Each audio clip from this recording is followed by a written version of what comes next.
नमस्कार बच्चों। कल हम क्या पढ़ रहे थे? दुष्यंत कुमार वाला चैप्टर शुरू किया था हमने। कल हम दुष्यंत कुमार का परिचय पढ़ चुके हैं। आज हम उनकी रचना पढ़ेंगे दुष्यंत कुमार की, जिसका नाम है चैप्टर में गज़ल। ध्यान रखना, गज़ल का कोई शीर्षक नहीं होता है। गज़ल को गज़ल ही कहा जाता है, उसका कोई नाम नहीं होता है कि ये गज़ल उसके बारे में है, उस टॉपिक पर है। ठीक है, आज हम गज़ल पढ़ेंगे। इस गज़ल में क्या बताया जा रहा है वो मैं आपको समझा देता हूँ संक्षेप में। देखो बच्चों, भारत पर अंग्रेजों ने राज किया। अंग्रेजों से पहले मुगलों ने शासन किया। मुगलों से पहले पठान, शक, हूण, फ्रांसीसी, डच, इन्होंने शासन किया। लंबे समय तक गुलामी झेली देश ने। 1947 में देश आजाद हुआ। जब देश के आजाद होने की बात चल रही थी, चर्चा चल रही थी, तब देश के लोगों के मन में एक भरोसा था, एक विश्वास था कि हम आजाद हो जाएंगे, उसके बाद हमारा अपना शासन होगा और सारी समस्याएं खत्म हो जाएंगी। हर गांव में, हर गांव का, हर घर का विकास होगा और सारी समस्याएं खत्म हो जाएंगे। हमारे नेता कहते थे ये बात। लेकिन साहब, देश आजाद हो गया और ऐसा कुछ भी नहीं हुआ। जो व्यवस्थाएं, जो बातें अंग्रेजों के जमाने से, मुगलों के जमाने से चली आ रही थी, समस्याएं, वो जैसी की तैसी थी, कुछ भी परिवर्तन नहीं हुआ। तब कवि लोगों से जागने का आह्वान करता है कि तुम समझो, जगो, ऐसे कोई कुछ नहीं करने वाला। यही इस कविता का मूल भाव है, यही कविता में बताया। देखो, कहां तो तय था चिरागा हर एक घर के लिए, कहां चिराग मयस्सर नहीं शहर के लिए। भाई, कहां तो चिरागा, चिरागा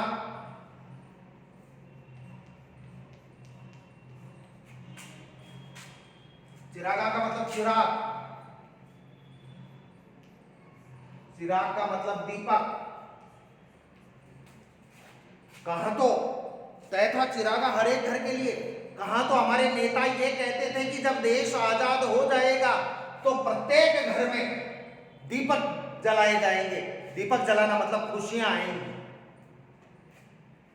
हमारे नेता कहते थे कि जैसे ही देश आजाद होगा प्रत्येक घर में दीपक जलाएंगे। दीपक जलाना खुशियों का प्रतीक है। प्रत्येक घर में, प्रत्येक गांव में खुशियां आएंगी। कहां तो ये तय था। लेकिन साहब, देश आजाद हो गया। कहां चिराग मयस्सर नहीं शहर के लिए। और देश के आजाद होने के बाद कहां तो हर घर में दीपक जलाने की बात थी, और कहां चिराग मयस्सर नहीं, मयस्सर उपलब्ध।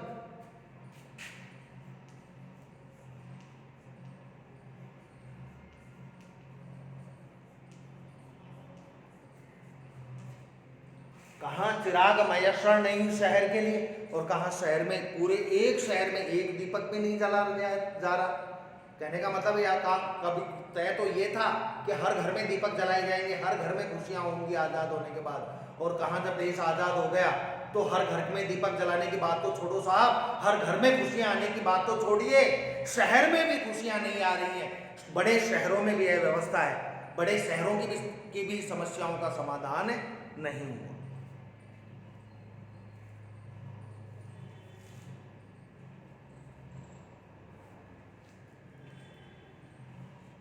यहां दरख्तों के साए में धूप लगती है। कवि दुष्यंत जी कह रहे हैं कि यहां पर तो दरख्तों के साए में धूप लगती है। दरख्त यानी पेड़ों के साए में, यानी छाया में, नहीं, नीचे भी धूप लग रही है। पेड़ों के नीचे भी धूप लग रही है, पेड़ की छाया में भी धूप लग रही है।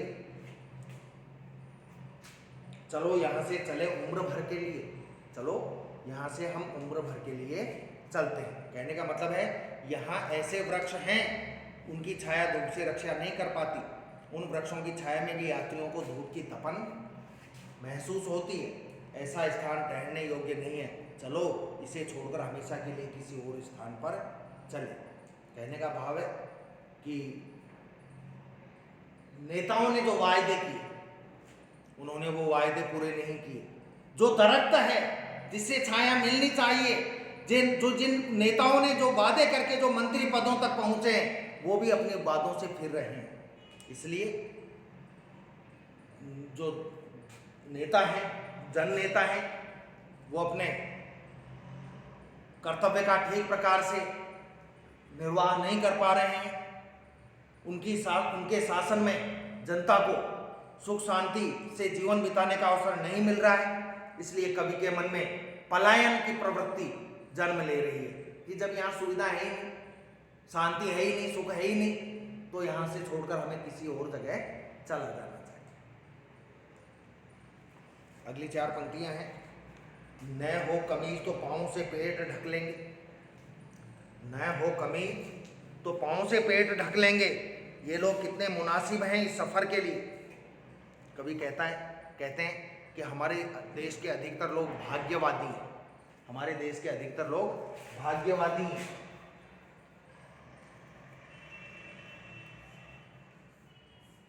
बच्चों, भाग्यवादी का मतलब होता है जो अपने भाग्य पर विश्वास करता है, जो अपने भाग्य पर भरोसा करता है, वो भाग्यवादी होता है। हमारे यहाँ के लोग भाग्य पर विश्वास करते हैं कि यार अब की बार तो बारिश भाग्य में है ही नहीं, अब की बार तो भाग्य में अकाल ही अकाल है, अब की बार तो भाग्य में दुख ही दुख है। यानी कर्म की जगह भाग्य को महत्व देने वाले लोग हैं।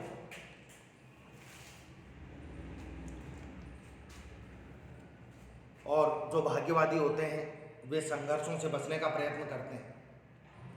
कहते हैं न हो कमीज तो पाँव से पेट ढक लेंगे। यदि हमारे पास सुख सुविधाएं नहीं है, कमीज नहीं है, तो हम अपने पैरों से ही अपना पेट ढक लेंगे, उकड़ू होकर बैठ जाएंगे। भाग्य पर भरोसा करें, भाई भगवान जब देगा तब दे देगा, पहन लेंगे। कहने का भाव है वे उस कमी की पूर्ति, कमीज लाने का प्रयास करना चाहिए उनको, लेकिन वे पैरों से पेट ढककर ही गुजारा कर लेंगे कि भाई भगवान ने दिया ही नहीं, कमी भाग्यवाद पर है। ऐसे भाग्यवादी लोग जो होते हैं बच्चों, ऐसे भाग्यवादी जो लोग होते हैं वे कठिनाई से पूर्ण जीवन यात्रा कैसे कर पाएंगे, अपना पूरा जीवन कैसे जी पाएंगे, जो केवल भगवान भरोसे ही रहते हैं, जो भाग्य भरोसे ही रहते हैं। आशय है, इसका भाव है कि अपने अधिकारों के लिए आवाज़ न उठाने वाले भारतीय लोग देश के शासकों और प्रशासकों के लिए बड़े अनुकूल होते हैं। जो व्यक्ति अपनी बात के मनवाने के लिए विरोध नहीं करता, वो देश के लिए, देश के शासकों के लिए बड़े अनुकूल होते हैं। देश के शासक तो राजा महाराजा या मंत्री, प्रधानमंत्री, मुख्यमंत्री तो यही चाहते हैं कि जनता दुख में रहे, कष्ट में रहे, पीड़ा में रहे, लेकिन विरोध नहीं करे, भाग्य के भरोसे अपने आप को छोड़ दे कि जो होगा वो अच्छा होगा, जो हुआ वो भी अच्छा होगा। और ये लोग बोलते नहीं हैं। गरीब जनता, और गरीब जनता के न बोलने के कारण, विरोध न करने के कारण जो हमारे नेता हैं, अफसर हैं, वो खूब बेफिक्री का जीवन बिताते हैं और अपने लिए खूब धन दौलत संपत्ति संचय करते हैं, इकट्ठी करते हैं, क्योंकि उनके कुशासन को कोई चुनौती देने वाला नहीं।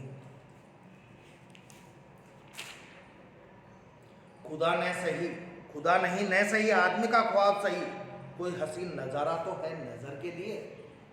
कभी कह रहे हैं कि भाई इस आदमी ने ईश्वर नाम की जिस शक्ति की कल्पना कर रखी है, आदमी ने ईश्वर की जिस शक्ति की, जिस भाव को, जिस रूप को अपने मन में बिठा रखा है, वह उसके पास है ही। वो शक्ति तो ईश्वर की है ही उसके पास। कठिनाई से भरी जिंदगी बिताने के लिए ईश्वर पर विश्वास करना आदमी को सुंदर भविष्य की आशा दिलाता है। और यह भाग्यवादिता है, मानव की भाग्यवादिता है, गरीबों की जो भाग्यवादिता है, ये भ्रष्ट नेताओं के लिए वरदान बनी हुई है। खुदा नहीं न सही आदमी का ख्वाब ही सही, कल्पना ही सही, कोई हसीन नज़ारा तो है नज़र के लिए। मतलब ईश्वर पर विश्वास करना आदमी को सुंदर भविष्य की आशा दिलाता है।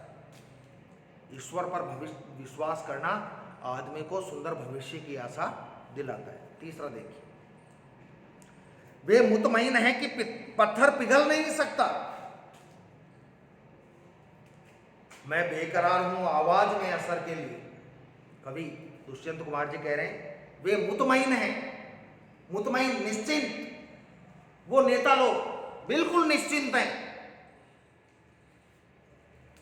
विश्वास के साथ, मुतमईन, विश्वास के साथ ही निश्चिंत कि पत्थर पिघल नहीं सकता, कि ये लोग तो पत्थर हैं, इनको कुछ पता ही नहीं है, गरीब जनता को, ये नहीं पिघलेंगे। कभी कहते हैं कि भारत की जनता को विश्वास है कि पत्थर पिघल नहीं सकते। पत्थर किसको कहा जा रहा है? नेताओं को, कि वो कभी दया नहीं करेंगे, कभी हमारे हित के काम नहीं करेंगे। इसी विश्वास के कारण ये भ्रष्ट या निकम्मे शासन के विरुद्ध आवाज नहीं उठाते। वो सोच रहे थे ये तो पत्थर है, ये हमारी तरफ ध्यान ही नहीं देंगे, देश हित के काम ही नहीं करेंगे, समाज हित के काम ही नहीं करेंगे, राष्ट्र की उन्नति के काम ही नहीं करेंगे, क्योंकि ये तो पत्थर दिल हैं, कठोर हैं, ये हमारी सुनेंगे ही नहीं। ये मुतमईन है कि पत्थर पिघल नहीं सकता, उनको विश्वास है, वो निश्चिंत है, भरोसा है कि ये तो पत्थर है नेता हमारे, ये नहीं पिघलेंगे, हमारी बात नहीं सुनेंगे, इनके कानों पर जूं नहीं रहेंगे। मैं बेकरार हूँ आवाज़ में असर के लिए, आगे कवि कह रहे हैं कि परंतु कवि कहते हैं कि मैं बेकरार हूँ, मैं व्यग्र हूँ आवाज़ में असर के लिए। कवि कहते हैं कि मैं चाहता हूँ कि मेरे आवाज़ पर लोगों में असर हो, लोग जागें इस निज़ाम के विरुद्ध, इस शासन के विरुद्ध, इस सिंहासन के विरुद्ध लोग जागें, खड़े हों, और जो गलत काम करने वाले हैं उनका विद्रोह करें, उनका विरोध करें। मैं आवाज में असर के लिए खड़ा हूं, देख रहा हूं। ये तेरा निजाम है सिलदे जुबान शायर की, कभी कह रहे हैं दुष्यंत जी कि भाई तेरा निजाम है नेताओं, तुम्हारा शासन है, जो शायर, जो कवि, जो लेखक तुम्हारे खिलाफ बोले तुम उसकी जबान को भी बंद कर सकते हो, सील सकते हो। तेरा निजाम है सिलदे जुबान शायर की, कहने का मतलब है आज के अधिकांश लेखक, कवि और शायर भी ऐसे हो गए हैं जो शासन की भाषा में ही बात करते हैं, सरकार की भाषा में ही बात करते हैं। जो सरकार चाहती है वो वही बोलते हैं, जो सरकार नहीं चाहती, वो जितना चाहते हैं सरकार उतना ही बोलते हैं कवि, शायर या लेखक। जबकि कुमार जी कह रहे हैं, दुष्यंत कुमार जी कह रहे हैं, क्या कह रहे हैं? तेरा निजाम है सिलदे जुबान शायर की, तुम चाहो तो शायर, कवि, लेखक बोले, तुम चाहो तो नहीं बोले। ये एहतियात जरूरी है इस बहर के लिए, इस बहर छंद, गजल का एक भाग, जैसे 4 पंक्तियां या 6 पंक्तियां गजल का एक बहर होता है, इस बहर के लिए ये जरूरी है। ये तो ये एहतियात जरूरी है इस बहर के लिए, इस बहर के लिए ये जरूरी है, क्योंकि देश को जगाने वाले, देश को प्रेरित करने वाले कवियों से, लेखकों से, शायरों से, कविताओं से देश के अयोग्य शासक घबराते हैं और वो कवियों के ऊपर पाबंदी लगा देते हैं। इसका सबसे बड़ा उदाहरण, जब मुंशी प्रेमचंद ने देश को जागरूक करने के लिए, आजादी के लिए प्रेरित करने के लिए एक रचना लिखी, तो अंग्रेजों ने प्रेमचंद को बैन कर दिया कि तुम नहीं लिखोगे। कौन सी रचना थी? सोजे वतन। अंग्रेजों ने बैन कर दिया था, क्योंकि सोजे वतन में देश प्रेम की भावना जगाई थी प्रेमचंद जी ने, देश की आजादी की अलग जगाई थी, और उनको बैन कर दिया गया, प्रतिबंधित कर दिया लिखने से। उस समय वो प्रेमचंद के नाम से नहीं लिखते थे, नवाब राय के नाम से लिखते थे, धनपत राय के नाम से लिखते थे। जब बैन किया तब उन्होंने प्रेमचंद के नाम से लिखना शुरू किया, क्योंकि शासक चाहता ही है कि ये लोग ऐसी देशभक्ति की बातें लिखें और जनता जागे। मरे तो जिए तो अपने बगीचे में गुलमोहर के तले। चलो ये कल कराएं।